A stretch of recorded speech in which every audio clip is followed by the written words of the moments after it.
ఇప్పుడు దేవుని వాక్యం దగ్గరికి వెళదాం. ఇప్పుడు స్టార్ట్ చేద్దాం. ప్రియులారా, మనం ప్రతి ఆదివారం ప్రకటన గ్రంథాన్ని ధ్యానం చేస్తున్నాం. మలాకన్నా జాగ్రత్తగా నాలు. ఇప్పుడు ప్రతి వారం ప్రకటన గ్రంథాన్ని మనం ధ్యానం చేస్తున్నాం. ఇప్పుడు 5వ అధ్యాయం చివరికి వచ్చాం.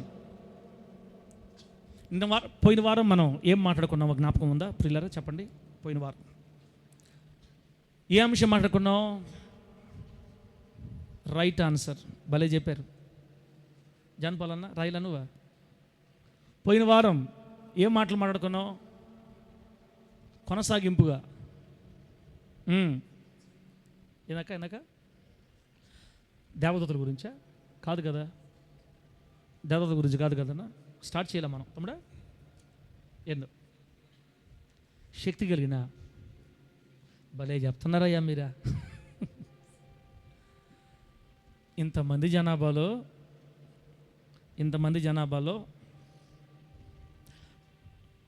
ఇంకా మనం మిగిలింది దేవదత్త సబ్జెక్టు మాత్రమే. పరలోకంలో 3 గ్రూపులు వాళ్ళు ఆరాధన చేశారు. ఎవరెవరు చెప్పండి? 24 పెద్దలు, 4 జీవులు కలిసి మొదటిసారి యెహోవా దేవుణ్ణి, అలాగే వధించబడినట్లుండిన గొర్రెపిల్ల అయిన యేసుక్రీస్తు వారిని ఆరాధిస్తున్నారు. రెండో గ్రూప్ ఎవరు? పరలోకంలో ఉన్న సింహాసనాన్ని, 24 పెద్దలని, ఆ సింహాసనాన్ని ఆవరించి ఉన్న కోట్ల మంది దేవదూతలు ఆరాధించారు. ఓహో, మీరు దేవదూతలు అంటే ఇది చెప్పారా? దేవదూతల ఆరాధన పరలోక రాజ్యంలో. నిన్న వారం ఏం చెప్పామంటే ఆ దేవదూతలు ఏమని ఆరాధించారు? మూడవదిగా సృష్టి ఆరాధించింది యేసయ్యని, యెహోవా దేవుణ్ణి. ఈ 3 ఆరాధనలు పూర్తి చేశాం నిన్న వారం. ఘనత, బలము, ఐశ్వర్యం నీలోనే ఉన్నాయని ఆరాధించారు వాళ్ళు. మనం కూడా అలా ఆరాధించాలని దేవదూతల ఆరాధన గురించి, సృష్టి ఆరాధన గురించి పోయిన వారం విన్నాం. ప్రియులారా, ఇక మిగిలిన సబ్జెక్ట్ ఏంటంటే దాంట్లో దేవదూతలను గురించిన వివరాలు తెలుసుకోవాలి. అందరితో మనకు 5వ అధ్యాయం అయిపోద్ది. ఏంజియాలజీ అంటారు ఇంగ్లీష్లో, దేవదూతల శాస్త్రం. బైబిల్ గ్రంథం మూలంగా దేవదూతల గురించి సంపూర్ణ వివరణ అయిపోతే మనకు 5వ అధ్యాయం అయిపోద్ది. 6వ అధ్యాయంలోకి వెళ్తాం. అయితే దేవుడు నన్ను బైబిల్ చదువుతూ ఉంటే 1 వారం కానీ 2 వారాలు కానీ బ్రేక్ వేయమన్నాడు. ఎందుకో 1 వారం కానీ 2 వారాలు కానీ ఆపమని చెప్పాడు. ఒక ప్రత్యేకమైన సబ్జెక్ట్ని దేవుడు నాకు మనసులో ప్రేరేపణ చేస్తే అది రాసుకోవచ్చా మీకోసం. ఇది ప్రభు బల్ల ఆరాధన, ప్రభు బల్ల రోజు. ఈరోజు ప్రభు బల్ల అంటే అర్థం ఏంటమ్మా చెప్పండి? ప్రభు బల్ల అంటే అర్థమైంది అదే రొట్టె ద్రాక్షారసం అనబాకండి స్టెఫనో. ప్రభు బల్ల అంటే దేవుని రక్తాన్ని, దేవుని శరీరాన్ని జ్ఞాపకం చేసుకుంటూ యేసుక్రీస్తు ఒక మాట చెప్పారు, నన్ను జ్ఞాపకము చేసుకొనుటకై దీనిని చేయండి. దేనిని చేయండి? బల్ల మీద ఉన్న ఆయన శరీరానికి సాదృశ్యంగా మనకు ఇవ్వబడిన రొట్టె, ఆయన రక్తానికి సాదృశ్యంగా ఇవ్వబడిన ఆ ద్రాక్ష రసాన్ని సేవిస్తూ మనం ఏం చేయాలంటే ఆయనని జ్ఞాపకం చేసుకోవాలా. పద్మక్క, ఎవరిని జ్ఞాపకం చేసుకోవాలి? వడ్డీలు ఇవ్వాల్సిన వాళ్ళే. ఎవరిని జ్ఞాపకం చేసుకోవాలా? దీనిని తాగుతూ తింటూ ఎవరిని జ్ఞాపకం చేసుకోవాలి? మన కొరకు 2000 సంవత్సరాల క్రితం భూమి మీదకి దిగి వచ్చి మన అందరి పాప పరిహారం నిమిత్తమై ప్రాణాన్ని పెట్టిన యేసుక్రీస్తు వారి శిలువ త్యాగాన్ని జ్ఞాపకం చేసుకోవాలా. అందుకు ప్రభు వల్ల మనకు దేవుడిచ్చింది ఏర్పాటు.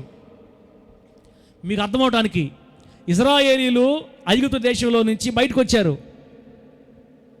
వారు లాస్ట్లో బయటకు వచ్చేటప్పుడు చివరిసారి యెహోవా దేవుడు ఏం చెప్పాడంటే, మీరు పస్కా పండుగ ఆచరించాలా. ఇప్పుడే కాదు, ఐగుప్తులో నుంచి బయటికి వెళ్ళిపోయిన తర్వాత మీరు సచ్చినంతకాలం, తరతరాలు, మీ పిల్లల పిల్లల పిల్లల పిల్లల పిల్లల కాలాల పాటు ఈ పస్కా పండుగని మీరు ఆచరించాలి. ఆ పస్కా పండుగ ఆచరిస్తున్నప్పుడు మీ పిల్లలు అడుగుతారు, నానా ఈ పస్కా పండుగ దేనికి, ఎందుకు మనకి ఇది పండుగ అయింది అని వాడు అడిగినప్పుడు మీరేం చెప్తారంటే, ఇదిగో ఒకానొకప్పుడు మన పితరులు ఐగుప్తులో బానిసలుగా ఉండేవాళ్ళు. ఐగుప్తీయులకు దేవుడు న్యాయం తీర్చి మనల్ని ఆ బానిసత్వం నుండి విమోచించినందుకు గుర్తుగా మనకు దేవుడు ఈ పండుగ చేసుకోమన్నాడ్రా అని మీ పిల్లలకు మీరు గుర్తు చేయాలా.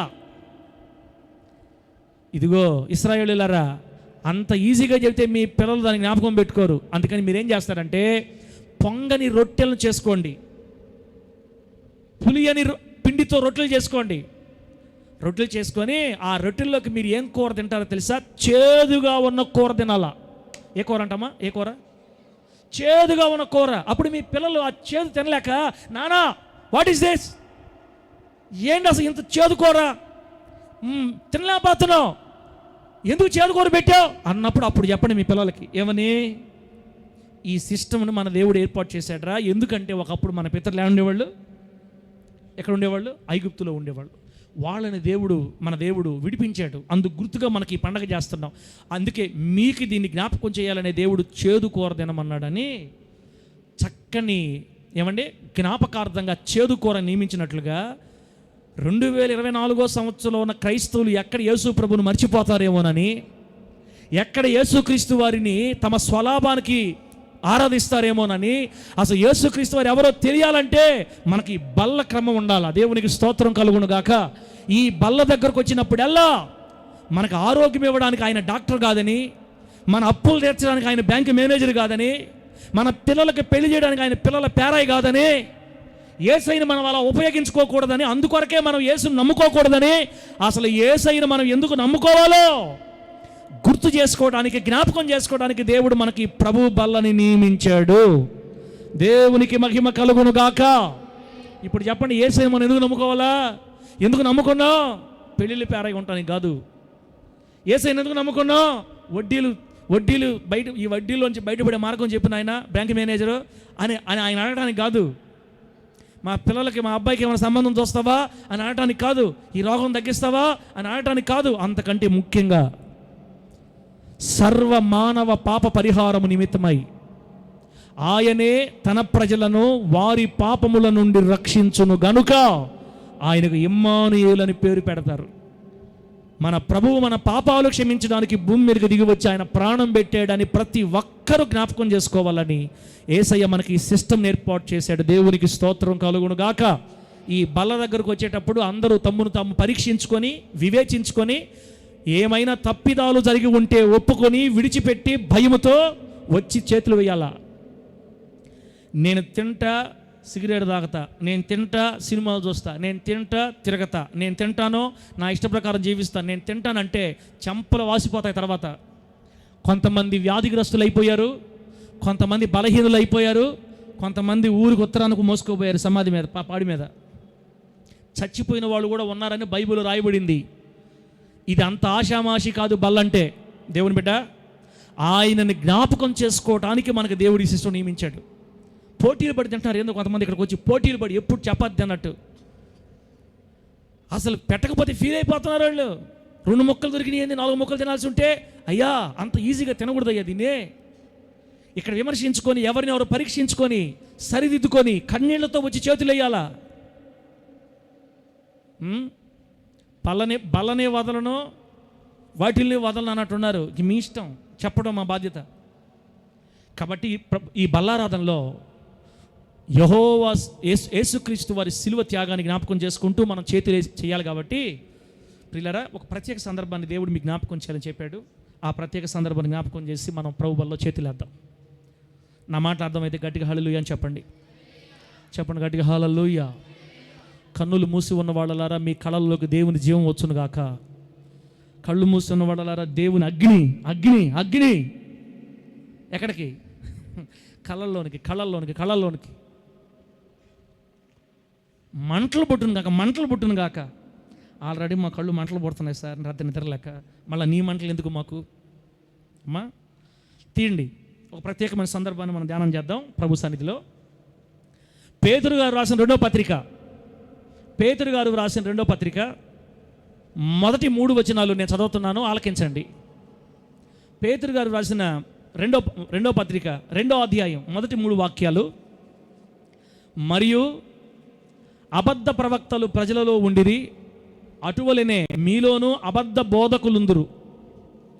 వీరు తమ్మును కొనిన ప్రభువును కూడా విసర్జించుచు తమకు తామే శీఘ్రముగా నాశనము కలుగు చేసుకొనుచు నాశనకరమగు భిన్నాభిప్రాయములను రహస్యముగా బోధించుదురు. మరియు అనేకులు వారి పోకిరి చేష్టలను అనుసరించి నడుతురు. వీరిని బట్టి సత్య మార్గము దూషింపబడును. వారు అధిక లోభులై కల్పనా వాక్యములు చెప్పుచు మీ వలన లాభము సంపాదించుకొందురు. వారికి పూర్వము నుండి విధింపబడిన తీర్పు ఆలస్యము చేయదు, వారి నాశనము కునికి నిద్రపోదు. చదివిన ఈ వాక్యాన్ని మనందరికి అర్థమగినట్లు బోధించి వాక్యానుసారంగా బ్రతికే కృప దేవుడు మనందరికీ ప్రసాదించునుగాక. అమ్మా అన్న ఒకసారి నా వైపు చూడండి. ఇప్పుడు యేసుక్రీస్తు వారు ఈ భూలోకాన్ని విడిచిపెట్టి పరలోకానికి వెళ్ళిపోయిన తర్వాత వెళుతూ వెళుతూ సంఘ భారాన్ని, సువార్త భారాన్ని 12 మంది అపోస్తుల చేతిలో పెట్టి సేవ ఎలా చేయాలో, పరిచర్య ఎలా చేయాలో అని నేర్పించి వాళ్ళకి 3.5 సంవత్సరాలు ట్రైనింగ్ ఇచ్చి ఆయన వెళ్ళిపోయాడు. ఆయన దారిన తిరిగి మరలా వస్తాను జాగ్రత్త అని చెప్పేసి వెళ్ళిపోయాడు ఆయన. నేను వెళ్ళినప్పుడు మీకు ఆదరణకర్త అయిన పరిశుద్ధాత్ముడు వస్తాడు, ఆయన మిమ్మల్ని నడిపిస్తాడని మనకు తోడుగా ఉత్తరవాదిగా ఉన్నటువంటి ఆదరణకర్త పరిశుద్ధాత్ముడిని మనకు అనుగ్రహించి వెళ్ళాడు. త్వరలో రాబోతున్నాడు. యేసుక్రీస్తు వారు వెళ్ళిపోయిన తర్వాత సంఘం ప్రారంభించబడింది. ఈ భూమి మీద మొట్టమొదటి సంఘం ఆవిర్భావం రోజు అదే రోజు అంటే యేసుక్రీస్తు వారు ఏమంటే సిలువ వేయబడినప్పటి నుండి 50వ రోజు, కరెక్ట్గా పెంతెకోస్తు పండుగ దినం. 50వ రోజు అని అర్థం పెంతెకోస్తు అంటే. ఆ పెంతెకోస్తు పండుగ దినాన ఆ 50వ రోజు ఇంచుమించుగా 120 మంది శిష్యులు ఏమండి 120 మంది కలిసి మేడగదిలో ప్రార్థన చేస్తున్నారు. ఆ రోజున యేసుక్రీస్తు వారు మనకి వాగ్దానం చేసిన ఆదరణకర్తకు పరిశుద్ధాత్ముడు భూమి మీద మొట్టమొదటిసారి అడుగుపెట్టాడు. దేవునికి స్తోత్రం కలుగును గాక. జ్ఞాపకం ఉందా? మేడగది మీద పరిశుద్ధాత్మ దేవుడు మొట్టమొదటిసారి ఆయన భూమి మీద అడుగుపెట్టి 120 మంది మీద వ్రాలాడని రాయబడింది. బలమైన గాలి వంటి ధ్వని వారికి వినబడింది. ఏడ్చేవాళ్ళు ఎవరు అక్కడ? ఏ మ్యాన్ యూ డూ రాంగ్. ఎవరక్కడ? రండి, కమ్ టు ద పాయింట్. ఎక్కడ మర్చిపోయాను మళ్ళీ. ఎక్కడమ్మా చెప్పండి అయ్యా, సహాయం చేసి అందుకోండి. మేడగది మీద పరిశుద్ధాత్మ దేవుడు ఏమండి ప్రజల మీదకి, ఆ శిష్యుల మీదకి వచ్చినప్పుడు వారు ఒక అద్భుతమైన కార్యం జరిగింది. చేపలు పట్టుకుంటున్న పామరులు, అంతంత మాత్రం చదువుకున్నటువంటి వాళ్ళు 16 భాషల్లో మాట్లాడారు. ఆ రోజున అన్య భాషలో మాట్లాడి సువార్త ప్రకటించారు. ఆ మొదటి సువార్త జరిగిన రోజు పరిశుద్ధాత్మ దేవుడు నింపుదల ఆ ప్రాంతం మీదకి బలముగా దిగి వచ్చినందున పెంతెకోస్తు పండుగ చేరి వచ్చిన చుట్టుప్రక్కల దేశాలలో ఉన్న ఏమండి యూదులందరూ ఇంచుమించుగా 3,000 మంది మారు మనసు పొందారు. ఆ రోజు దేవునికి స్తోత్రం కలుగును గాక. పరిశుద్ధాత్ముడు మాట్లాడితే 3,000 మంది కర్మ 5,000 మంది కూడా మారుతారు. ఆమేనండి. ఇశ్రాయేల్ పాస్టర్ మాట్లాడితే ఒకరు కూడా తెలియదు, చెప్పలేం. పరిశుద్ధాత్ముడు మాట్లాడితే గుండెలు బద్దలైపోతాయి. ఆ రోజున మొదటిగా సంఘం ఆవిర్భావం జరిగింది. ప్రియులరా, ఇక అక్కడ నుండి 1000 మంది చేర్చబడుతున్నారు. సంఘం దినదిన ప్రవర్ధమానమై మొదటి శతాబ్దంలో వేగంగా విస్తరిస్తుంది దేవుని సంఘం. ఆ కాలంలో పరిచర్య చేస్తున్న పేతురు గారు ఈ మాట రాశారు సంఘానికి. పేతురు గారు ఏమండి ఆ కాలంలో సంభవిస్తున్న హింసలను బట్టి రోమా సామ్రాజ్యపు చక్రవర్తులు మొదటి శతాబ్దపు క్రైస్తవులను బహు భయంకరంగా హింసిస్తుంటే ఆ హింసలు తట్టుకోలేక బితూనియా, కప్పదొకియా, ఫిలదెల్ఫియా ప్రాంతాలకు అనేక యూదయ, సమరయ ప్రాంతాలు చెదిరిపోయారు క్రైస్తవులు. గలతీ అనే అనేక దూర ప్రాంతాలు చెదిరిపోయిన క్రైస్తవులకి, యూదులకి పేతురు గారు పత్రిక రాస్తూ ఈ పత్రికలో ప్రాముఖ్యమైన సంగతిని రాశాడు. అదే ఇప్పుడు మనం చదువుకున్నాం. ఆ మాట ఏంటంటే, క్రైస్తవులారా ఒక మాట చెప్తున్నాను.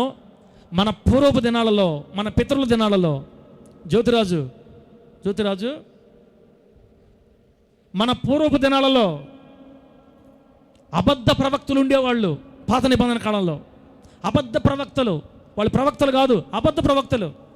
సేమ్ అట్లాగే మన రోజుల్లో కూడా అబద్ధ బోధకులు వచ్చారు. ఇప్పుడు అబద్ధ బోధకులు ఉంటారు మీ మధ్యే అని అబద్ధ బోధకులను గూర్చి ఆనాటి మొదటి శతాబ్దపు క్రైస్తవ సంఘాన్ని జాగ్రత్త పరుస్తూ రాసిన లేఖ ఈ పూట మన ధ్యానాంశం. దేవునికి స్తోత్రం కలుగును గాక. చెప్పండి గట్టిగా హల్లెలూయా. పాత నిబంధన కాలంలో అబద్ధ ప్రవక్తలు, కొత్త నిబంధన కాలంలో అబద్ధ బోధకులు. అనండమ్మా, ఏ బోధకులు? అబద్ధ బోధకులు అంటే అబద్ధాలు బోధించేవాళ్ళు, అంటే దేవుడు చెప్పని వాటిని బోధించేవాళ్ళు, అంటే దేవుని చిత్తములో లేని వాటిని నేర్పించేవాళ్ళు అని. మీరు వారిని గుర్తుపట్టండి అని చెప్తున్నాడు పేతురు గారు. పేతురు గారే కాదు, యేసుక్రీస్తు వారు కూడా చెప్పారు యోహాను సువార్తలో, నేను వెళ్ళిపోయిన తర్వాత క్రూరమైన తోడేళ్ళు మీ మధ్యలో ప్రవేశిస్తాయి. వారు చూడడానికి గొర్రెల్లా కనబడతారు కానీ వారు గొర్రె చర్మం కప్పుకున్న తోడేళ్ళు. అబద్ధ బోధకులు యేసుక్రీస్తు వారు తోడేళ్లతో పోల్చాడండి. తోడేళ్ళు ఏం చేస్తాయి? గొర్రెలన్నా ఏం చేస్తాయి చెప్పండి? చీల్చి రక్తాన్ని తాగుతాయి, చంపేస్తాయండి. అంటే ఈరోజు టోటల్గా మీరేం పెద్ద వర్రీ అవ్వద్దు.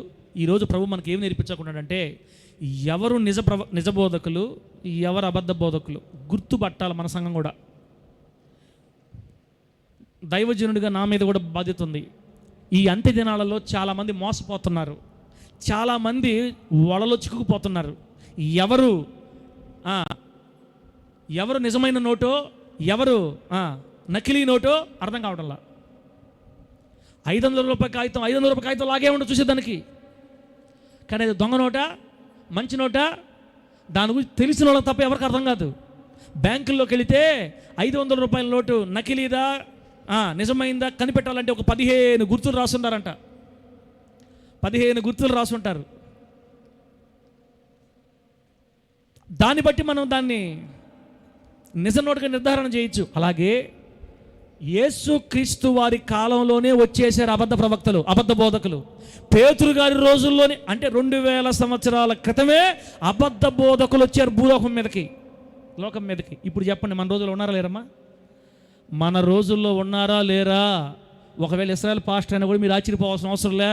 అందుకే మీరు ఇశ్రాయేల్ పాస్టర్ నమ్మకూడదు, వాక్యాన్ని నమ్మాలా. చెప్పిందల్లా నమ్మకూడదమ్మా తల్లులారా. అయ్యా ఎవడు ఏది చెప్తే తినకూడదు. యేసుక్రీస్తు ఒక మంచి మాట చెప్పారు. అబద్ధ బోధకులు మీరు ఎలా గుర్తుపట్టాలంటే, వారి ఫలములను బట్టి వారిని గుర్తుపట్టాలా.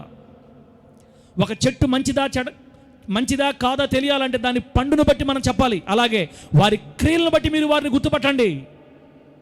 పేతురు గారు చెప్తారు, ఇదిగో అబద్ధ బోధకులు ఎట్లాంటి వాళ్ళు అంటే, తమ్మును తామే తమ్మును కొనినటువంటి, శ్రేష్టమైన రక్తం ఇచ్చి కొన్నటువంటి, నిష్కళంకమైన రక్తాన్ని చిందించి తమ్మును కొనినటువంటి ప్రభువును కూడా విసర్జిస్తారంట ఈ అబద్ధ బోధకులు. యేసయ్యని తీసి పక్కన పెట్టేస్తారు పూర్తిగా.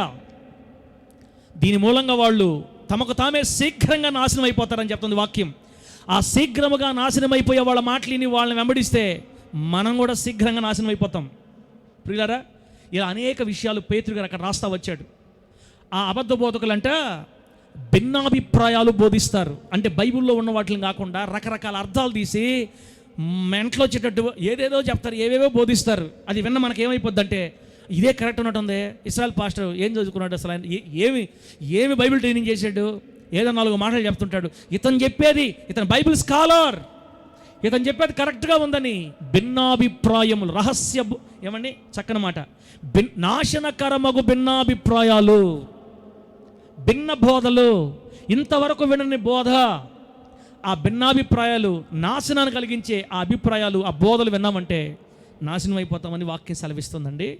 వాళ్ళు కూడా అందరిలో వచ్చి బోధించరవి, రహస్యంగా బోధిస్తారు. వచ్చి గుర్తుపెట్టుకోండి, నీతిమంతుడు సింహంగా ధైర్యంగా సింహం వలె బోధిస్తాడు. అప్పుడప్పుడు మీ ఇళ్ళకు వస్తున్న నెల్లూరు ప్రియులారా, నెల్లూరు సిటీలో ఉండేవాళ్ళారా, ఇంకా గ్రామాలకు రాలా, మీ ఇంటి దగ్గరకు వచ్చి, హలో ఇంట్లో క్రిస్టియన్స్ ఎవరైనా ఉన్నారా? మిమ్మల్ని ఇప్పుడు అడగలేదా? ఎవరు అడగలేదా? ఇంట్లో మీరు క్రిస్టియన్సా అండి? మీరు క్రిస్టియన్స్ అండి? ఎవరైనా క్రిస్టియన్స్ ఉన్నారండి? ఉన్నామండి. క్రిస్టియన్స్కి ఉండే మంచి అలవాటు ఏంటంటే, కనబడ్డ వాళ్ళకి వందనాలు, ఇంట్లోకి రండి. మనకు దేవుడు ఆ మాట చెప్పాడు. ఇంట్లోకి తీసుకుపోయిన తర్వాత, sister, brother, praise Lord brother, praise, మీరు ఏ చర్చికి వెళ్తారండి? ఏ చర్చికి వెళ్తారు మీరు? మేము పెంతెకోస్తు చర్చి అండి. లేకపోతే మేము మాది న్యాయాధిపతి హోలీ జడ్జి మినిస్ట్రీ అని అక్కడికి. మీరు ఆరాధన ఎప్పుడు పెడతారండి? ఎప్పుడు ఏంటండి? ఆదివారమే కదండి. అవును, కానీ ఆదివారం పెట్టాలని బైబిల్లో ఎక్కడ ఉందండి? మీకు ఎప్పుడు మీ పాస్టర్ గారు చెప్పారు అనగానే లైట్ తాగితే మన వాళ్ళకి, మన పాస్టర్ ఇన్ని వాక్యాలు చెప్పాడు కానీ ఆదివారం పెట్టుకోవచ్చు అని ఎప్పుడు చెప్పలేదే. ఆదివారమా? మీరు చెప్పండి. ఇంకా వాళ్ళు తీసి నిన్ను మొత్తం తినేస్తారు. తర్వాత వైరస్ ఎక్కిచ్చేస్తారు అంతే. ఏమి ఎక్కిస్తారమ్మా? వైరస్ ఎక్కిచ్చారంటే ఇక మన మాట బాడీ. అందుకే ప్రభు చెప్పాడు, వాళ్ళు రహస్యంగా ఇళ్లలోకి వచ్చి చెప్తారు. బయటకు మైకులు పెట్టి చెప్పమని చెప్పండి, వాటి అన్నిటినే చెప్పరు, రహస్యంగా బోధిస్తారంట. కాబట్టి ప్రియులారా, అబద్ధ బోధకులంటే వేరే సిద్ధాంతాలు బోధించే వాళ్ళని కాదమ్మా లెక్క. మనలాగే మనవలే పరిచయం చేస్తా కూడా కొందరు బోధిస్తారంట. అంటే నేను ఇప్పుడు పాస్టర్ సంఘం నేనేమి శత్రువుని కాదు. పేతురు గారు ఆనాటి సంఘాన్ని అలర్ట్ చేశాడు. దేవుడు నాకు ఇచ్చిన ఈ కొద్ది సంఘాన్ని అలర్ట్ చేయాల్సిన బాధ్యత నా మీద ఉంది. అందుకే ఈ మాటలు ఈరోజు మీకు చెప్తున్నా. కొంతమంది ఎట్లా చూస్తున్నారంటే, నేను ఈరోజు వాక్యం పాస్టర్ గారు నేను నాకెందుకు వచ్చిన బాధ, నాకేమీ తెలియదు, వాళ్ళు ఏం చెప్పారు నేను వినలే, మీకు ఎందుకు అంత బాధ అంటున్నారు. వినాలా వినకపోతే మీకు అర్థం కాదు ప్రియులారా. ఈ రోజున చాలామంది కల్తీ అబద్ధ పరిచయం చేస్తున్న, అబద్ధ బోధలు చేస్తున్నటువంటి దైవజనులు ఎవరు, నిజబోధ చేస్తున్న దైవజనులు ఎవరో మనకు తెలియటం లేదు. కొంతమంది ఏమనుకుంటారంటే, పలాని పాస్టర్ గారికి 1,00,000 మంది సంఘం అంట, ఆయన పాస్టర్ గారు అంటే అది సంఘం అంటే.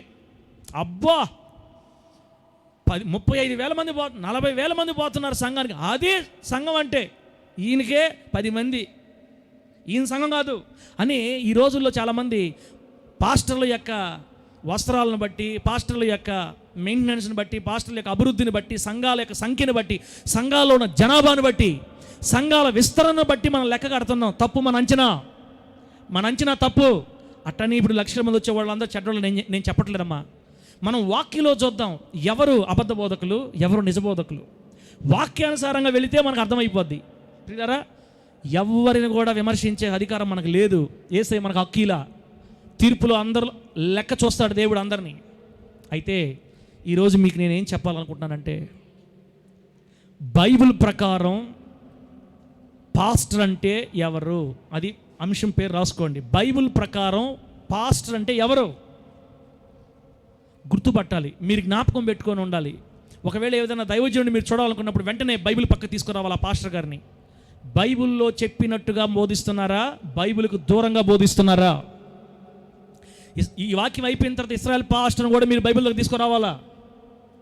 నాట్ ఓన్లీ అదర్స్, మీ దైవజనుడు కూడా లాక్కురావాలి ఇప్పుడు వాక్యం దగ్గరికి. సరి చూసుకోవాలా, వాక్యానికి అనుగుణంగా బోధిస్తున్నారా, వాక్యానికి బయట బోధిస్తున్నారా, వెంటనే గుర్తుపట్టాలా. ప్రియులారా, అసలు ఒక మాట చూడండి, అబద్ధ బోధకులు మనం ఒకే విషయంలో గుర్తుపట్టచ్చు. అదేంటంటే అక్కడే మనం 3వ వచనం చూడండి. 3వ వచనం, వారు అధిక లోభి అంటే గ్రీడీ అని అర్థం ఇంగ్లీష్లో. గ్రీడీ అంటే దురాశ, అధిక దురాశ. ఉన్నది చాలదు, ఇంకా కావాలని కోరిక. దేవుడిచ్చింది చాలదు, ఇంకా కావాలని కోరిక. అధికమైన దురాశ కలిగిన వాళ్ళై కల్పనా వాక్యములు చెప్తారంట. హలో సిస్టర్ అండ్ బ్రదర్స్, అమ్మలారా, వీళ్ళు కల్పనా వాక్యాలు చెప్తారు. టీవీలో చెప్తారు, ఫోనుల్లో చెప్తారు, సంఘాల్లో చెప్తారు, ఇంటికాడ చెప్తారు అని చెప్తారు. మొత్తం మీద చెప్తారు. కల్పిత వాక్యాలు చెప్తారు. దేవుని వాక్యం ఉన్నదొన్నది కాకుండా దానికి మళ్ళీ యాడ్ చేసి చెప్తారు. కల్పిత వాక్యాలు, కల్పనా వాక్యాలు కల్పించి చెప్పి లాస్ట్కి వాళ్ళు ఎందుకు చెప్తున్నారంటే, మీ వలన లాభము సంపాదించుకుందురు. ఇది ఫస్ట్ పాయింట్.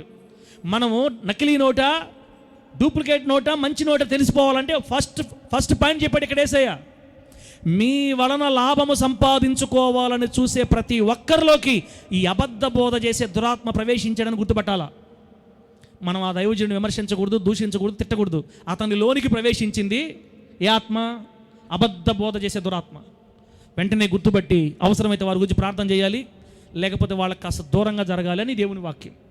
ప్రియులారా, మన వలన లాభం సంపాదించుకోవాలని రకరకాల మాటలు కల్పించి చెప్పే దైవజనులు కానీ మనకు కనబడితే అది మనం మొట్టమొదటి గుర్తుపట్టాలా. కేతురక్క కానీ సార్ కానీ ఇంకనా అన్నట్టు చూస్తున్నావా? లేదు ఇంకా చెప్పాలా, చాలా చెప్పాలా. కాబట్టి ప్రియులారా, అధిక లాభం సంపాదించుకోవాలని ఆశ, దేవుని మార్గం దూషించబడుతుంది వీళ్ళ ద్వారా. ఇప్పుడు చూడండి, అసలు మీరు యూట్యూబ్ ఓపెన్ చేయండి, ఎట్లా తిడుతున్నారు మన పాస్టర్లని, ఎట్లా తిడుతున్నారు తెలుసా పాస్టర్ని. మనోళ్ళు దశంభాగాల గురించి వాక్యం చెప్పేటప్పుడు లైవ్ పెట్టకుండా చెప్పాలి. ఒక ఆమె చెప్తుంది, ఈ మధ్య నేను విన్నా ఒక పాస్టర్మ చెప్తుంది, మీరు ఇవ్వకపోతే చూసుకో, మీరు ఇవ్వకపోతే మీ వ్యాపారాలు.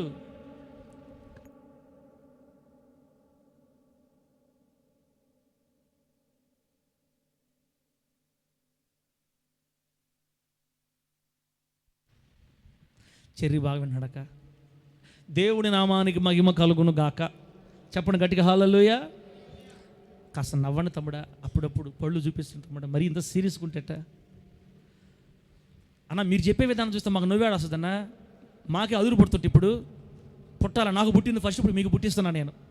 అమ్మా, ఒక పాస్టర్ చెప్తుంది, మీరు కానీ దశంభాగం ఇవ్వకపోతే మీ వ్యాపారాలు దెబ్బతింటాయి. మీరు కానీ దశంభాగాలు ఇవ్వకపోతే మీ కుటుంబాల్లో మీరు ఆర్థికంగా చతికిలబడిపోతారు, మీరు పైకి ఎక్కలేరు అని బాహాటంగా దశంభాగం ఇవ్వకపోతే ఎట్లాంటి నష్టాలు వస్తాయో చెప్పేస్తుంది. బైబుల్ అలా రాయిలా. దశంభాగం ఇవ్వకపోతే మీ వ్యాపారాల్లో అధిక నష్టం వస్తుందని రాసుంటే మనం చెప్పొచ్చు ధైర్యంగా. మా పాస్టర్లకు కాస్త ఆవేశం ఎక్కువ, మిమ్మల్ని అట్టన్నా భయపెడితే మీరు ఇస్తారని. పాపం ఆయన దొరికిపోయాడు వాళ్ళకి. ఆ వీడియో కట్ చేసి పెట్టు, ఇంకా కామెంట్, ఇంకా వాటిని ఏమంటారు మా వాటిని అదసలు చెప్పదు, ఏమంటారు? ట్రోల్స్. అది మామూలు ట్రోలింగ్ కాదు. ఇంకొక పాస్టర్ గారు, మీ కొరకు దేవుడు భారంగా ప్రార్థన చేయమని దేవుడు నాకు చెప్పాడు, కాబట్టి ఆ కవర్లు మీకు ఇవ్వబడుతున్నాయి, ఆ కవర్లో కనీసం 5,000 తగ్గకుండా మీరు పెడితే మీకోసం భారంగా ప్రార్థన చేస్తామన్నాడు. ట్రోల్స్. కనీసం 5,000 తగ్గకుండా పెట్టాలని చెప్పాడు. దుమ్ము లేపేస్తున్నారు ధనిజనులు. ఇదిగోరా, క్రైస్తవ్యం అనేది దోచుకునే వ్యవస్థ. పేదలు దోచుకుంటున్నారు వీళ్ళని, మనల్ని అని. ఏమండి, దేవుని నామం, సత్య మార్గం వీరి ద్వారా దూషింపబడుతుంది.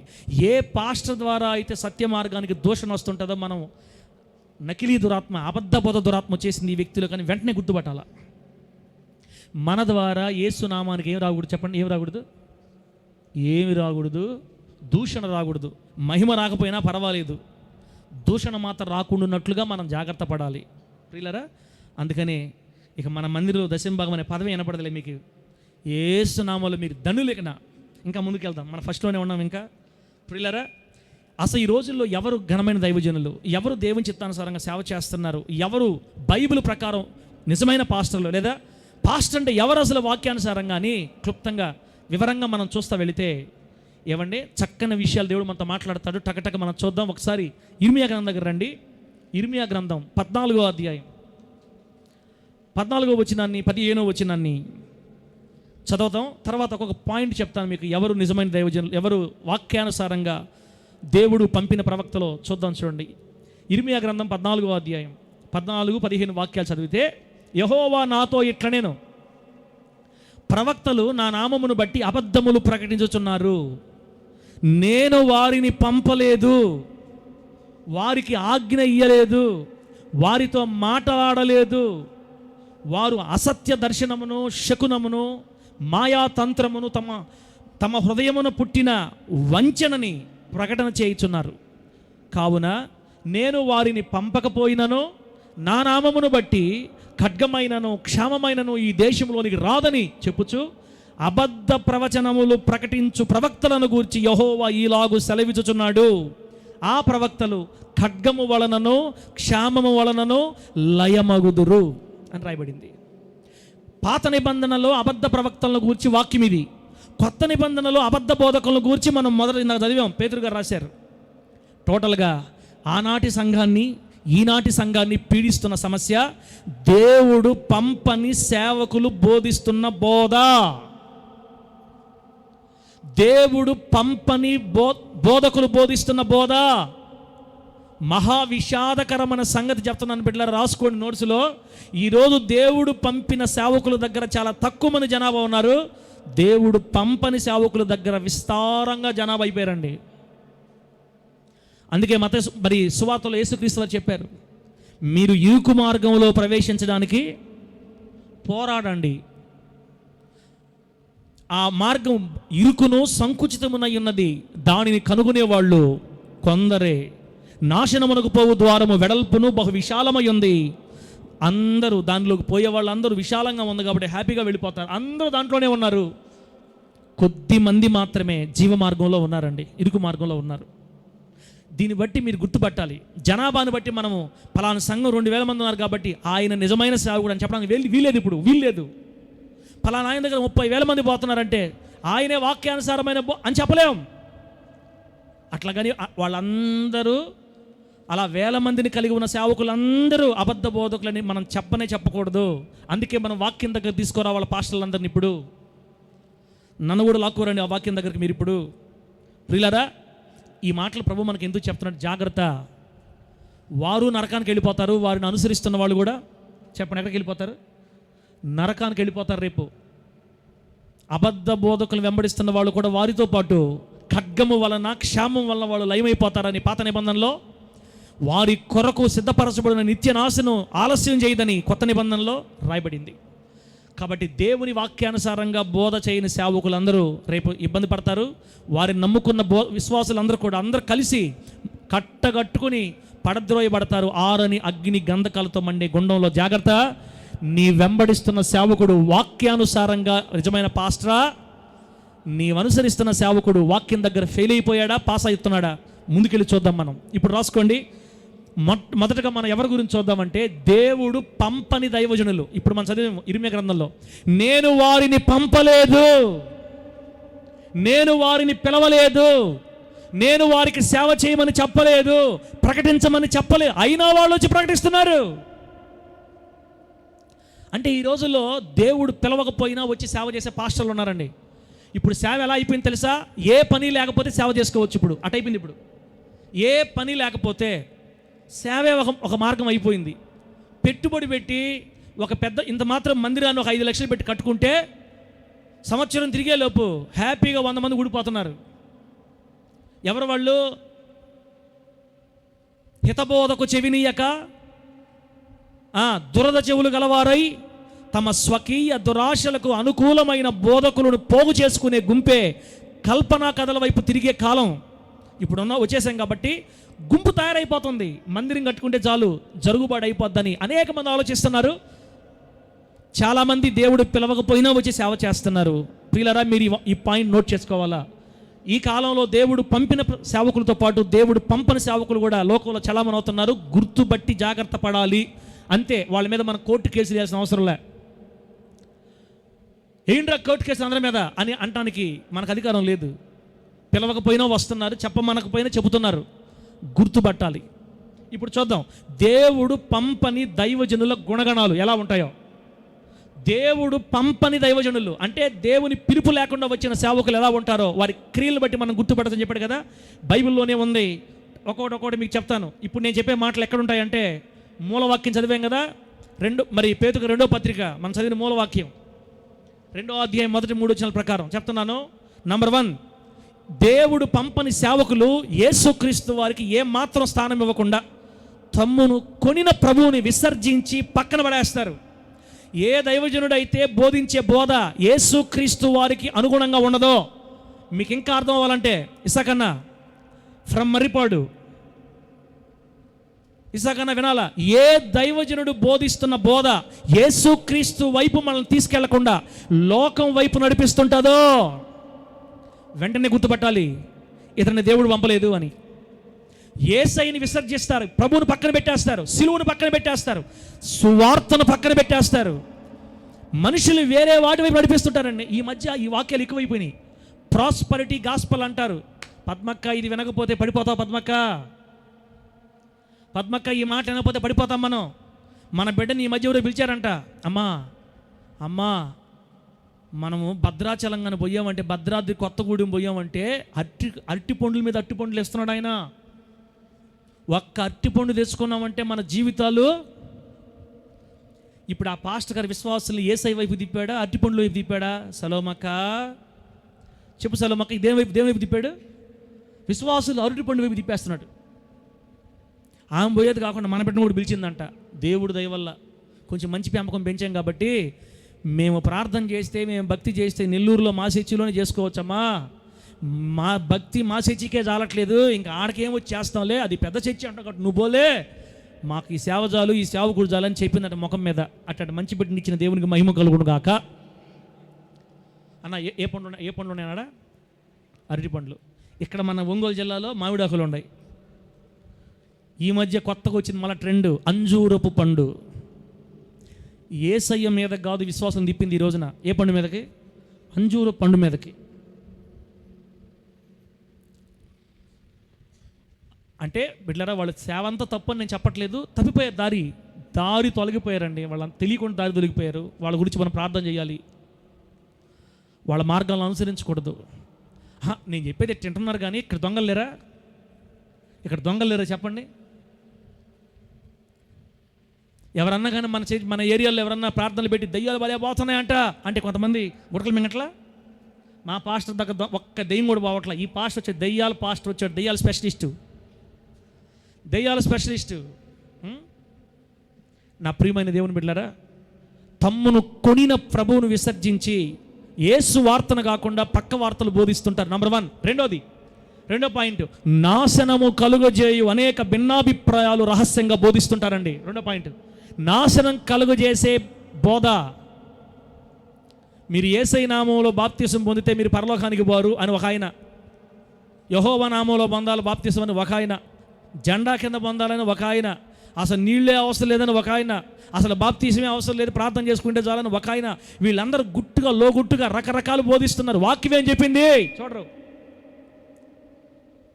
ఏమంటే శనివారం ఆరాధన పెట్టాలని ఒక ఆయన, ఏం పర్లేదు ఆదివారం కానీ పర్లేదు ఒక ఆయన. ఇవన్నీ మీ దగ్గర రాలేదు కాబట్టి మీరు ఫ్రీగా ఉంటున్నారు. రాబోయే రోజులు ఇంకా ఎక్కువైపోతాయి. నాశనము కలుగజేయు భిన్నాభిప్రాయాలు. కొందరేమో మెడిసిన్ వేసుకోకూడదు, మాత్రలు వేసుకోకూడదు. మాత్రలు ఆపేయండి, ట్యాబ్లెట్లు ఆపేయండి. దేవుడు లేడా మనకే? ఉంటే కరెక్ట్గా ఉండండి, ట్యాబ్లెట్లు వాడకుండా, లేకపోతే సస్తే సావండి అని అంటారు కొంతమంది. మెడిసిన్ తయారు చేసింది ఎవరు? యెహోవాదేవుడే కదా. ప్రకృతిలో పెట్టింది. ఈ జంతువుల నుంచో చెట్ల నుంచో వచ్చేది మెడిసిన్. ఇది దేహానికి ఉపయోగపడద్ది. అట్ట కాదంట. మీరు నిజంగా దేవుని బిడ్డలైతే ట్యాబ్లెట్లు ఆపేయండి, సావండి, తొందరగా సావండి. మీరు బతికితే ఎక్కువసేపు దేవుని పని చేస్తారు. మీరు మెడిసిన్ అయిపోయి చచ్చిపోండి. ఒకవేళ మీకు ఇట్లాంటి బోధలు వినపడ్డాయి అంటే వీళ్ళు భిన్నాభిప్రాయాలు బోధిస్తున్నారు అని గుర్తుపెట్టుకోండి. మూడో మాట బిడ్డలారా, వీరు పోకిరి చేష్టలు కలిగి ఉంటారంటండి. సేవకులు పోకిరి చేష్టలు. కొంతమంది దైవజనుల దగ్గర ఏమండి పోకిరి మాటలు, సరసాల మాటలు, జోకులు మన ఊర గుర్తుపట్టేయచ్చు. ఈ పాస్టర్ గారు ఇలా జోకులు వేస్తున్నాడంటే, ఇలా చేస్తున్నాడు, వ్యంగ్యంగా ప్రవర్తిస్తున్నాడంటే పోకిరి చేష్టలు సేవకులు ఉండకూడదు. వెంటనే గుర్తుపట్టాలా. మార్గము తప్పిస్తారు అనేకుల్ని పోకిరి చేష్టల వల్ల అని పేతురుగా రాశారండి ఈ మాటలు. మనం ఒక సేవకుని బోధ అంటున్నప్పుడు మనం సరిగ్గా సిలువ దగ్గర తీసుకెళ్ళిపోవాలి మనల్ని. వాక్యం పోకిరి చేష్టలు, ద్వంద్వార్థాలు వచ్చేటట్లుగా మాట్లాడడం ఖాళీ సమయాల్లో గుర్తుపట్టాలి బిడ్డలారా. తర్వాత 4వది, సత్య మార్గాన్ని దూషించేట్లుగా ఎవరి బోధ ఉంటుందో. ఇందాక చెప్పాను కదా, యేసయ్య నామాన్ని దూషించకూడదు మన బోధ ద్వారా. యేసయ్య నామాన్ని దూషించకూడదు మన క్రియల ద్వారా.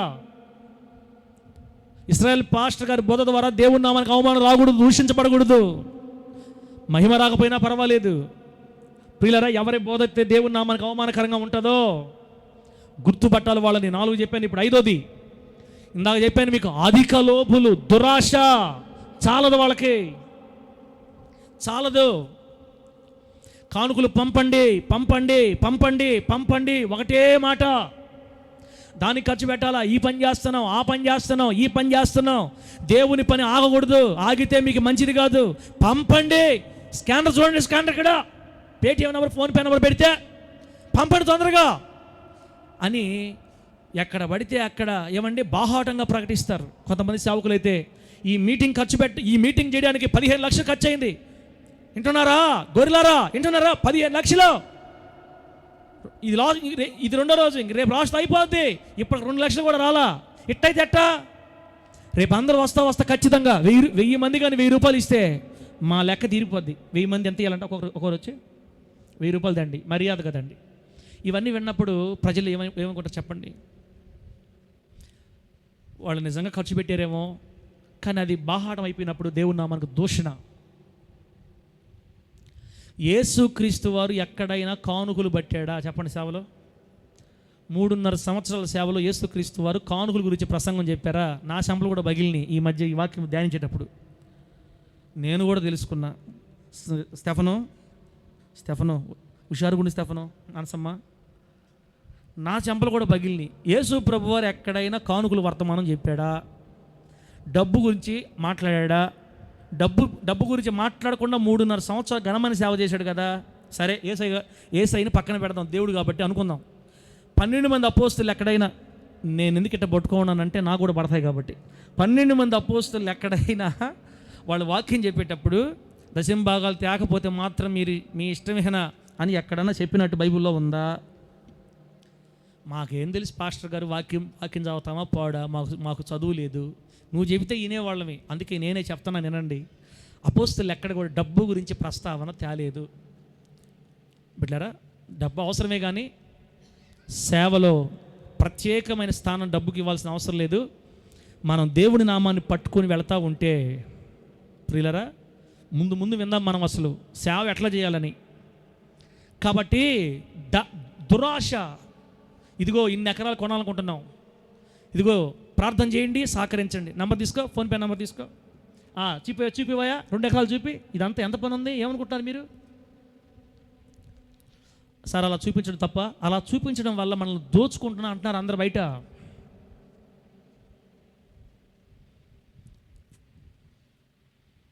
చాలా తీర్మానాలు చేసుకున్న దేవుడితో నేనైతే, ప్రభువా ఇక మీదట 13 సంవత్సరాల సేవ అయిపోయింది, ఇక నుంచి జాగ్రత్త పడతానయ్యా.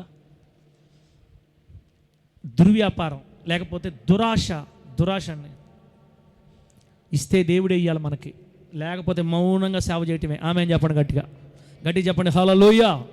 యేసుక్రీస్తు వారి శిష్యుకు ఒక మాట చెప్పాడు, ఇదిగో మీరు సువార్తకు బయలుదేరుతున్నారు, ఇద్దరు పంపిస్తే ఈ మాట చెప్పాడు, ఇదిగో మీరు చేతి కర్ర పాదాలకి చెప్పులు తప్ప మీతో ఏమి తీసుకోపోవద్దు. అబ్బా, ఏం తీసుకోపోవద్దు?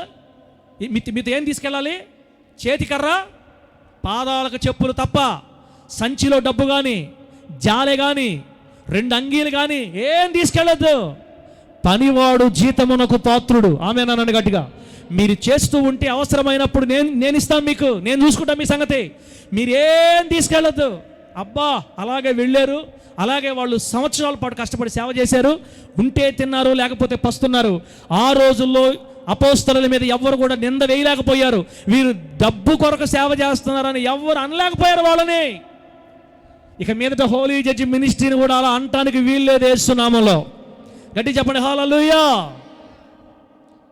ఎక్కడైతే దురాశ పరులు కనబడి అధిక లోబులు ఏమండి ధనం కోసం కల్పిత వాక్యాలు చెప్తా లాభము సంపాదించుకోవాలన్నట్టుగా మీకు కనబడతారో వెంటనే గుర్తుపట్టండి, వీరిలోనికి దురాత్మ వచ్చింది. వీరు వాక్యానుసారంగా పాస్టర్ కాదు, బైబిల్ ప్రకారం వీళ్ళు పాస్టర్ కాదు అని రేపు నన్నైనా మీరు అనుకోవాల్సిందే.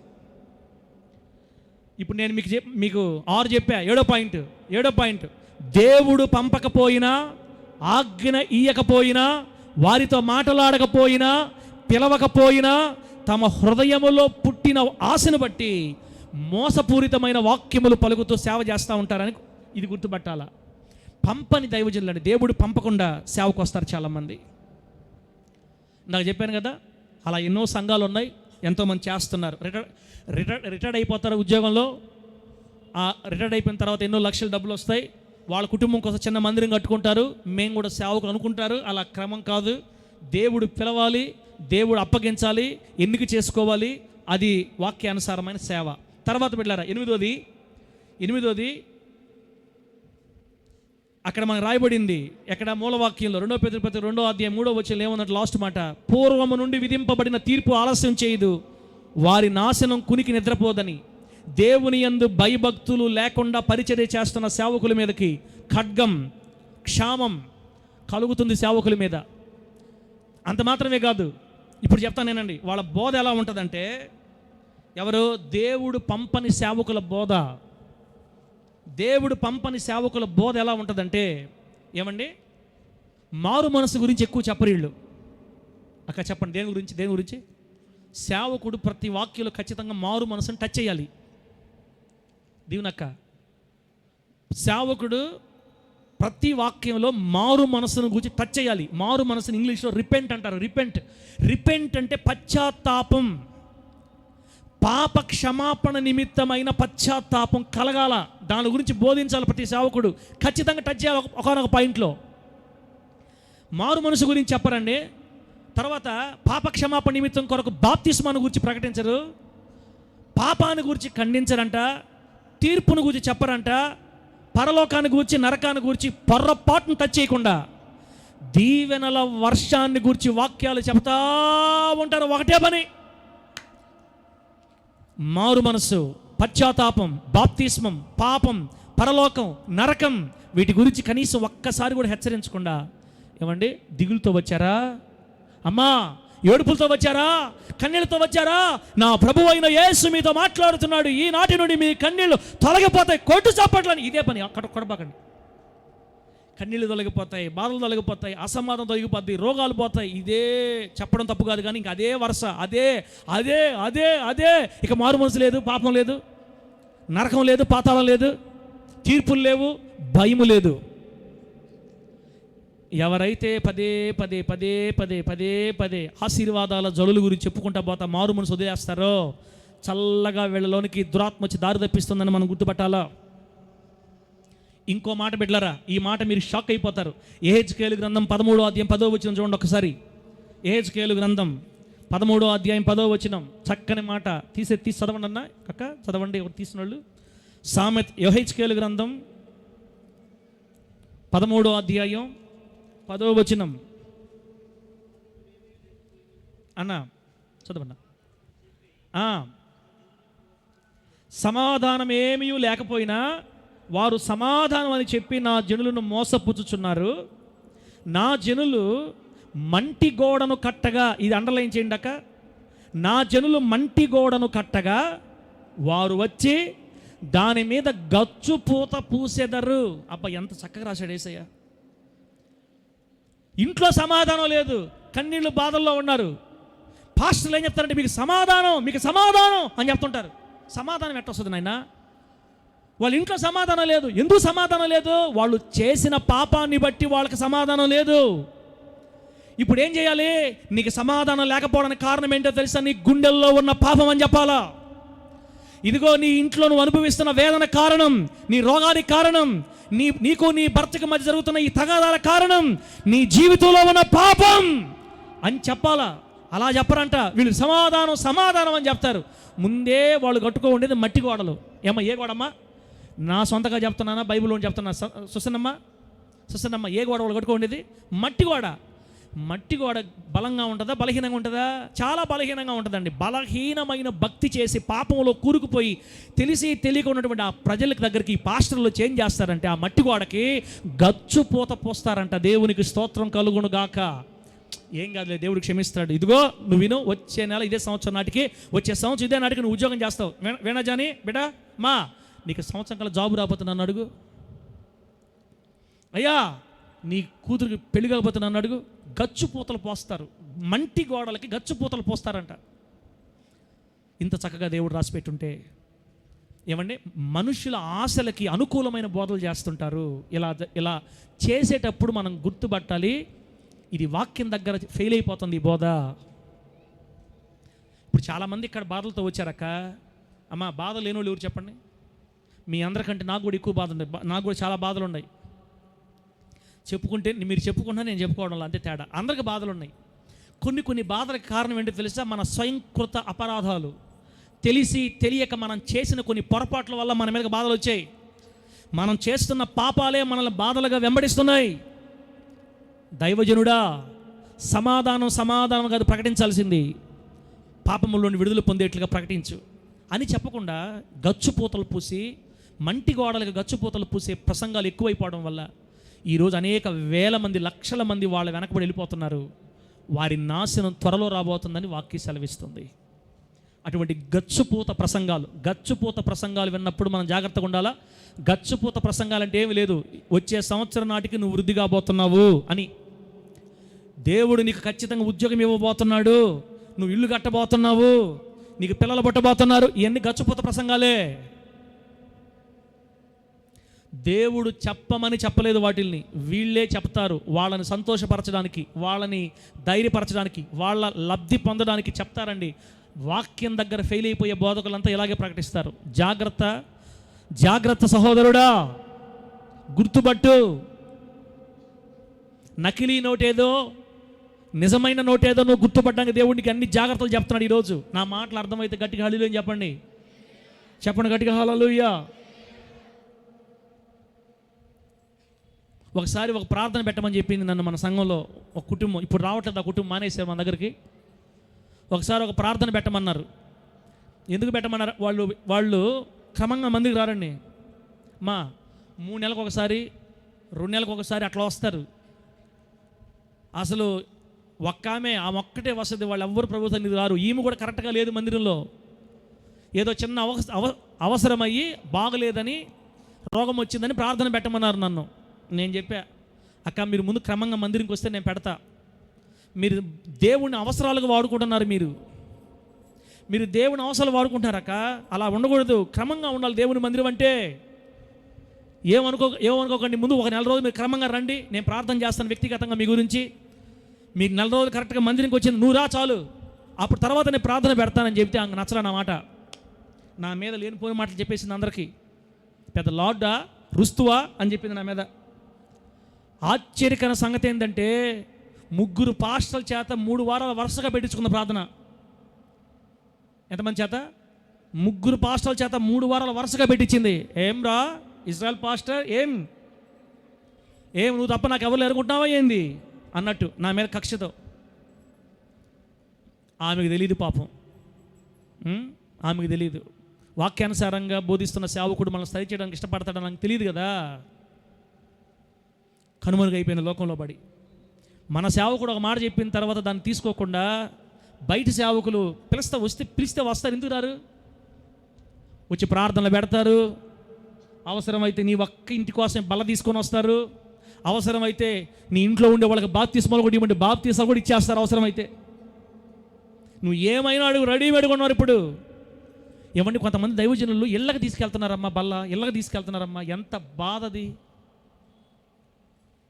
ఒకవేళ నిజమైన ప్రార్థనా పరురాలయ్యుండి, భక్తి పరురాలయ్యుండి, పడక మీద ఉండి లేవలేని పరిస్థితిలో ఉంటే అది కూడా ప్రార్థన చేసుకొని క్షమించు ప్రభుని తీసుకెళ్ళాలి. ఇది దేవుని శరీరం. ఎక్కడ పడితే అక్కడ బజారులో మార్కెట్ లాగా ఇళ్ళకి తీసుకెళ్ళటం ఏంటి? వాళ్ళని కష్టపెట్టకూడదని. వాళ్ళు అలా ఈగిపోతే మళ్ళీ మందిరికి రారని, అలా చేయకపోతే వాళ్ళు మందిరం వదిలిపెట్టి వెళ్ళిపోతారని ఇళ్ళకి తీసుకెళ్తున్నారమ్మా. ఒక పాస్టర్ గారు అయితే హాస్పిటల్కి తీసుకెళ్ళి ఇచ్చి వచ్చాడు, కాగితాలు చుట్టుకోపోయి. నాయనో, ఎక్కడికన్నా బంధువైనా హాస్పిటల్కి తీసుకెళ్ళి ఇచ్చి వచ్చాడు. ఇది పరిశుద్ధమైన దేవుని సన్నిధి దగ్గర వచ్చి సరి చేసుకొని వివేచించి తీసుకోవాలి. ఇక్కడ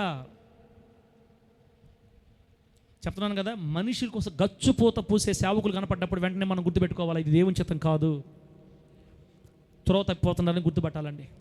దేవుడు ఆ జ్ఞానాన్ని మనందరికి అనుగ్రహించును గాక. గట్టిగా చెప్పండి హల్లెలూయా. బిడ్డలారా, ఇంకా చాలా విషయాలు చెప్పాలా, సమయం అవుతుంది. ఒక 5-10 నిమిషాలు నేను ముగిస్తా.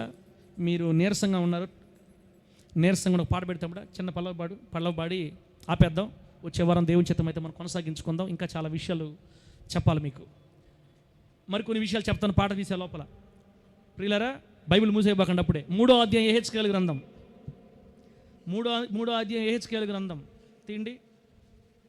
యెహెజ్కేలు గ్రంథం 3వ అధ్యాయం 16వ వచనం నుండి చదవదాం. 16వ వచనం నుండి. అక్క చదవండి అక్క.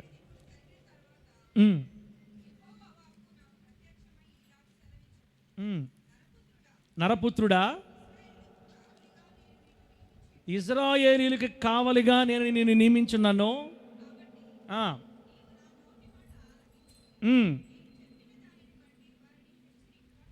హెచ్చరిక చేయి, అవశ్యముగా నీవు మరణమవుదు అని నేను దుర్మార్గుని గురించి ఆజ్ఞయ్యగా నీవు అతనిని హెచ్చరిక చేయకయు అతడు జీవించినట్లు తన దుర్మార్గతను విడిచిపెట్టవలెనని వానిని హెచ్చరిక చేయకయు ఉండిన ఎడల ఆ దుర్మార్గుడు తాను చేసిన దోషమును బట్టి మరణమవును గాని అతని రక్తమునకు నిన్ను ఉత్తరవాదిగా ఎంచుదును గాని అతని రక్తమునకు నిన్ను అయితే నీవు దుర్మార్గుని హెచ్చరిక చేయగా అతడు తన దుర్మార్గత నుండి దుష్క్రియల నుండి మరలని ఎడల అతడు తన దోషమును బట్టి మరణమవును గాని నీవు తప్పించుకొందువు. దేవునికి స్తోత్రం కలుగును గాక. ఇక్కడ నిజమైన పాస్టర్, వాక్యానుసారంగా నిజమైన పాస్టర్ చేయాల్సిన ఒక పని దేవుడు రాయించాడు. తమ్ముడా, కొత్త ఆకాశం కొత్త ముందు తీసి పెట్టు. అమ్మా, నేను ఇప్పుడు 8 పాయింట్లు చెప్పానక్క, నోట్సులు రాసుకుంటే మీకు గుర్తుంటుంది. లేకపోతే దేవుడి స్తోత్రం, నాకు సంబంధం లేదు. ఇప్పుడు 9వ పాయింట్ చెప్తున్నా. 9వ పాయింట్, దేవుని మందకి దైవజనుడు కావలివాడని మర్చిపోకూడదు. పాస్టర్ ఎవరంటే కావలివాడు, కాపలాదారుడు అని అర్థం పాస్టర్ గారు అంటే.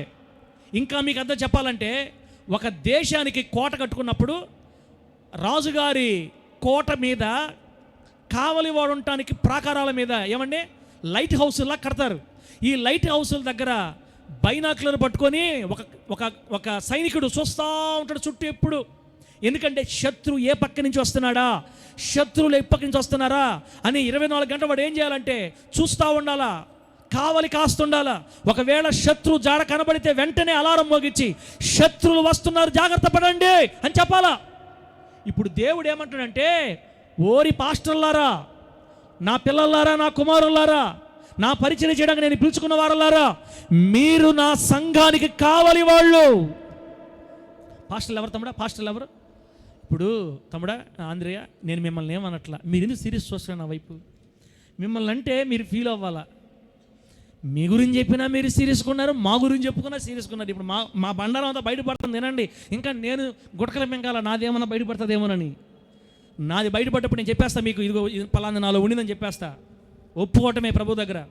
అతిక్రమాలు దాచిపెట్టేవాడు వర్ధిల్లుడు బట్టి ఒప్పుకొని విడిచిపెడితే కనికరం, చందన నవ్వు వస్తుంది. అంతేలే, చందన బలి సంతోషంగా ఉన్నాడు. ఇప్పుడు చందన మాత్రం ఆనందమే. ప్రభు నామానికి మహిమ కలుగును గాక. పాస్టర్లు అంటే ఎవరు? సంఘానికి కావలి వాళ్ళు, కాపలాదారులు. అపాయం వచ్చేటప్పుడు ఇదిగో అపాయం వస్తుందని చెప్పాలా. అపాయం వస్తుందని చెప్పకుండా మన పాస్టర్లు వచ్చే సంవత్సరం ఇదే నాటికి మీకు పిల్లలు పుడతారు అదే చెప్పను మమ్మల్ని, మీ అప్పులు తీరతాయి. ఇది అవసరం. అదే కావలలో పని చేస్తారా? గ్రామంలో కడుపు సంతానం లేకుండా ఉన్నవారులారా, మీకు సంతానం కలగబోతుంది, అది నువ్వు చెప్పలే. ఓ కాపరి, ఓ కావలవాడా, అది కాదు నువ్వు చెప్పాల్సింది. శత్రువుల గురించి చెప్పు. ఇదిగో రాబోతున్నాడు సాతానుగాడు, నీ గుండెల్లో వాడికి సంబంధించిన ఏదైనా ఉంటే నీ మీద దాడి చేస్తాడు, నీ ఇష్టం, అది చెప్పువయ్యా నువ్వు. ఇక 3 ఏళ్ళగా చెప్తున్నా చూసుకోండి. ఇక 3 సంవత్సరాల్లో వేణాజాని బిడ్డ నువ్వు కలెక్టర్ అయిపోతావంతే. అది చెప్పడానికి మనం పిలవాలి, దేవుడు మమ్మల్ని పిలవాల. అది మా పని కాదు. బా, ఎంత చక్కని మాట అండి, ఎంత చక్కని మాట. దుర్మార్గుడు దోషక్రియలు చేస్తుంటేనంట పాస్టర్ ఏం చేయాలంటే అతనిని ఎన్నో వచ్చిన 18వ వచనం, అవశ్యముగా నీవు మరణమవుదువని నేను దుర్మార్గును గూర్చి ఆజ్ఞయ్యగా నీవు అతనిని హెచ్చరిక చేయకయు అతడు జీవించున్నట్లు తన దుర్మార్గతను విడిచిపెట్టవలెనని వానిని హెచ్చరిక చేయకయు ఉండిన ఎడల ఆ దుర్మార్గుడు తాను చేసిన దోషమును బట్టి మరణమవుతాడు. కానీ అతని రక్తానికి ఓ పాస్టరా నిన్ను ఉత్తరవాదిగా ఎంచుతా. అబ్బా, దైవజనుడు ఏం చేయాలంటే, ఒక దుర్మార్గుడు దుర్మార్గతలో ఉంటే, ఓ సహోదరుడా, పాపములో ఉన్న ఓ సహోదరి, దేవుని వాక్యము పాపం వల్ల వచ్చు జీతం మరణం అని చెప్తుంది. నీవు పాపంలో ఉంటే నిశ్చయంగా నువ్వు మరణిస్తావు. 2వ మరణం కూడా ఉంది నీ కోసం. 6 అగ్ని గంధకాలతో మండు గుండములో నువ్వు నిత్యం పాలుబొమ్మలు పొందుతావు. దయచేసి దాన్ని విడిచిపెట్టకపోతే ప్రమాదం అని చెప్పు అని ఎహెచ్కేల్ గారికి దేవుడు చెప్తున్నాడు. ఇప్పుడు పాస్టర్లు నిజంగా ధైర్యంగా చెప్పగలుగుతారా? వడ్డీ వ్యాపారాలు చేయబాకనని చెప్పాలంటే భయం. ముత్తుకూరులో ఒక కుటుంబం ఉంది. ఎందుకు వచ్చిన బాధ నా నోటికి వచ్చేస్తున్నాయమ్మా, ఏం చేయాలమ్మా? ముత్తుకూరులో ఒక కుటుంబం ఉంది. మన దగ్గర కాదులే, బయట. మన చర్చిలో వాక్యం చెప్తే వాళ్ళకి వినపడద్ది, లైవ్లో వినపడద్దో ఎట్ట వినపడద్దో నాకు తెలియదు. మనం వడ్డీ అన్నామంటే అదిగో మీ పాస్టర్ మా గురించి చెప్పాడు ఈ వారం. వడ్డీలకు ఇవ్వకూడదు, వడ్డీలకు రక్తం తాగకూడదు, జలగల్లాగా మన రక్తం తాగకూడదు, కక్కిస్తాడు మొత్తం బయటికి. మనం దేవుని ప్రేమ కలిగిన వారమి, అవసరమైతే వాళ్ళ అక్కర్లో ఆదుకోవాలి, అప్పు ఇవ్వాలి, తిరిగి మరలా వాళ్లే మనకి ఇచ్చేంత వరకు ఓపిక పట్టాలి. లేకపోతే అసలు వడ్డీ అనే పదం క్రైస్తవునికి సంబంధం లేదు. యేసయ్య మన కోసం ప్రాణం పెట్టడానికి మన దగ్గర ఎంత వడ్డీ తీసుకున్నాడు, ఇవన్నీ మన వాక్యాలు అని చెప్పి వడ్డీ అన్నామంటే మీ పాస్టర్కి మా మీదే కన్ను, మీ పాస్టర్కి మా మీదే కన్ను.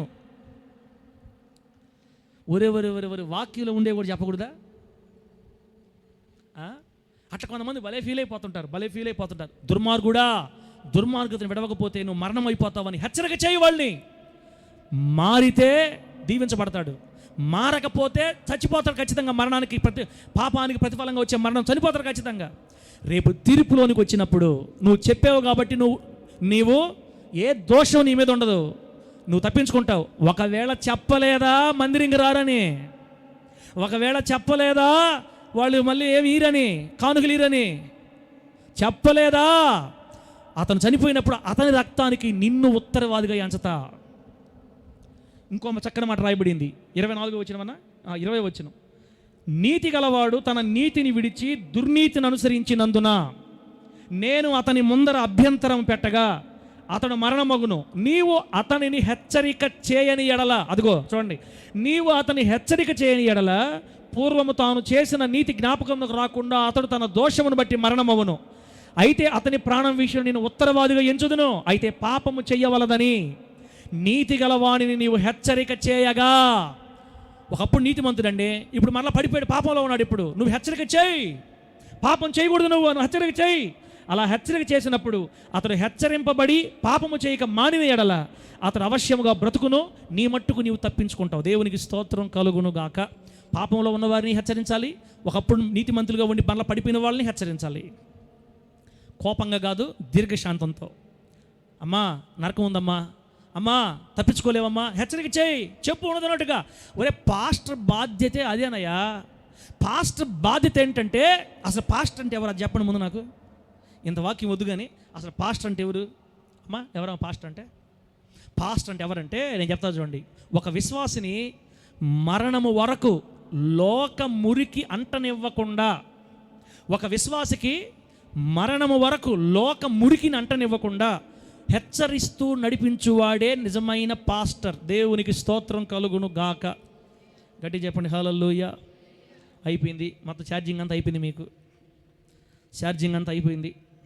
అమ్మా, దేవుని మందకు కాపలాదారులుగా అపాయాన్ని గురించి హెచ్చరిస్తూ, ఏమంటే పాపంలో ఉన్న వాళ్ళని హెచ్చరించి బయటికి లాగాల్సింది పోయి, నీతిమంతుడు పడిపోయినప్పుడు వాడిని హెచ్చరించి బయటికి లాగాల్సింది పోయి, దుర్మార్గుడు తన దుర్మార్గతని విడిచిపెట్టాలని హెచ్చరించకుండా, లేకపోతే మీకు మరణం నిశ్చయమని బోధించకుండా, ఏమండి 24 గంటలు నీకు అది ఇస్తారు, నీకు అది ఇస్తారు, నీకు ఇది దొరకతుంది, నీకు అది దొరుకుతుంది, నువ్వు ఇలా దీవించబడతావు, నువ్వు అలా దీవించబడతావు, ఇదిగో ముందు కాలం, ఇదిగో చిలక తీసింది కార్డు, ఈ కార్డు వాళ్ళకి నీకు అబ్బా అది మామూలు ముక్కు కాదు, రాజముక్కు, నీ ముక్కులోనే ఉంది రాజభోగం అని చెప్తారు.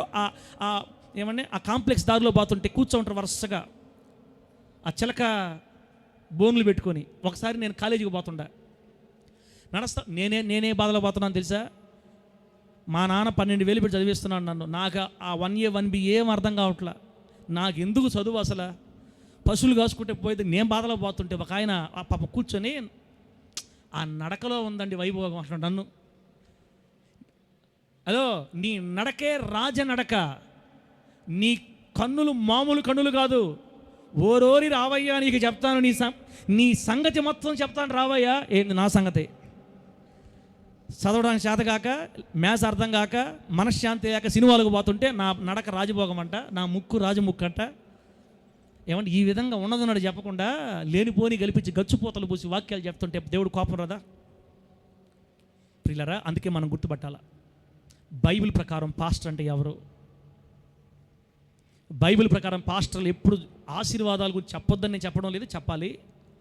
బిడ్డారా, అసలు మనల్ని కావలి వారంటారు పాస్టర్లని. కావలి వారంటే అపాయాలు చూసి హెచ్చరిస్తూ ఉండాలి. ఇదిగో అపాయం రాబోతుంది జాగ్రత్త, అపాయం రాబోతుంది జాగ్రత్త. అపాయం రాకపోతే ఆశీర్వాదమే కదా, అపాయం లేకపోతే ఆశీర్వాదమే మనకి. కాబట్టి ఎప్పుడు కూడా నిజమైన దైవజనుడు మనల్ని ఖండిస్తాడు, గద్దిస్తాడు, సరిచేస్తాడు, బుద్ధి చెప్తాడు, నీతి మార్గం నిలబెడతాడు. ఎలాగో తెలుసా? గారవించు తల్లిగా ఉంటాడు మనతోటి. దేవునికి స్తోత్రం కలుగును గాక.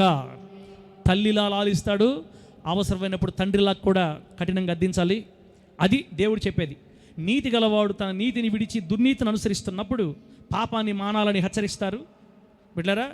అంతేగాని దేవుడు చూసుకుంటాడే, మనకెందుకు, ఎవరు తప్పులు మనకెందుకు? సంఘంలో 100 మంది ఉన్నారండి, రకరకాల దారుల్లో మనకెందుకు? ఎవడు బాధలో ఏదో ఆదాం గురించి చెప్పామా, అబ్రాం గురించి చెప్పామా, ప్రార్థన చేసామా, పంపించేసామా? అనుకోకూడదు. మనకెందుకు అనుకోకూడదు. నువ్వు కావాలి వాడివి. పాస్టర్లు అందరూ రేపు తీర్పులు లెక్క చెప్పాలా. అందుకే మనం అన్ని కాగితాలని నకిలీ నోట్లు అని చెప్పలేం, అన్ని కాగితాలని మంచి కాగితాలు అని చెప్పలేం. వాక్యం దగ్గర తీసుకొచ్చి చూసుకోవాలి. దేవుడు ఆ జ్ఞానం ఇచ్చి మనల్ని నడిపించును గాక. గట్టిగా చెప్పండి హల్లెలూయా. ఇప్పుడు చిన్న పల్లవి ప్రార్థన చేసుకుందాం. ఇక ప్రార్థన వాక్యం స్టార్ట్ చేసి గంట అయింది. చిన్న పల్లవ బాడి ప్రార్థన చేసుకుందాం. చప్పట్లు.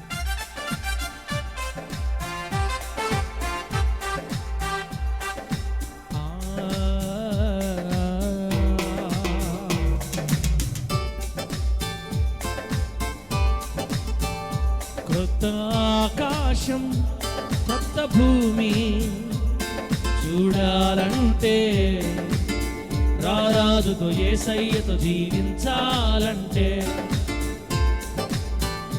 కొత్త ఆకాశం కొత్త భూమి చూడాలంటే, రారాజుతో యేసయ్యతో జీవించాలి. చప్పట్లు కొట్టాలి, చప్పట్లు కొట్టాలి, పాడాలి, ఓపికతో ప్రార్థించాలి, ఓపికతో ప్రార్థించాలి, సహనముతో పరుగెత్తాలి, పరుగును తుది ముట్టించాలి, బహుమానం పొందాలి. ఓపికతో ప్రార్థించాలి, సహనముతో పరుగెత్తాలి, పరుగును తుది ముట్టించాలి, బహుమానం పొందాలి.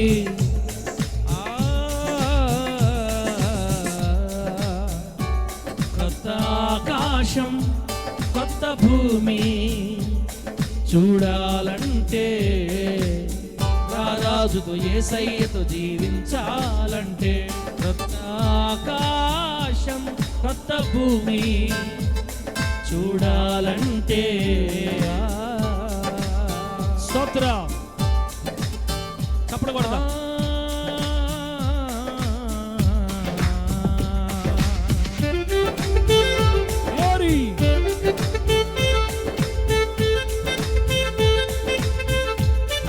అబద్ధ బోధకులు వస్తున్నారు, జాగ్రత్త.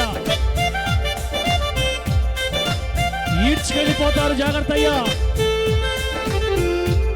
వాక్యం దగ్గర తీసుకురావాలి ప్రతి దైవజనుడిని. దేవుడు మనకు అన్ని నేర్పించి పెట్టున్నాడు.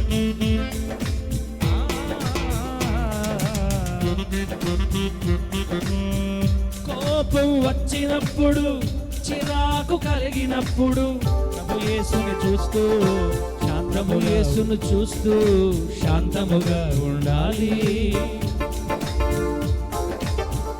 కోపం వచ్చినప్పుడు, చిరాకు కలిగినప్పుడు, ప్రభు యేసును చూస్తూ శాంతముగా ఉండాలి. వాక్యమును చదవాలి, హృదయమును ఇవ్వాలి, కోపాన్ని జయించాలి, ప్రభు దీవెన పొందాలి. వాక్యమును చదవాలి, హృదయమును ఇవ్వాలి, కోపాన్ని జయించాలి, ప్రభు దీవెన పొందాలి. కొత్త ఆకాశం కొత్త భూమి చూడాలంటే, రారాజుతో యేసయ్యతో జీవించాలంటే, కొత్త ఆకాశం కొత్త భూమి చూడాలంటే, రారాజుతో యేసయ్యతో జీవించాలంటే. హల్లెలూయా. దేవుని నామానికి మహిమ కలుగును గాక. నేను ఇక నోట్స్ మూసేస్తున్నాను అమ్మా, మీకు ఇబ్బంది చేయను. లాస్ట్ మాట ఏంటంటే, ఇక ఈ రోజు నుంచి మీకు వైరస్ ఎక్కించాను కాబట్టి, దారిలో మీకు ఏ పాస్టర్ కనపడినా ఏ సూపులు చూస్తారు? విషపు సూపులు చూడదు దయచేసి.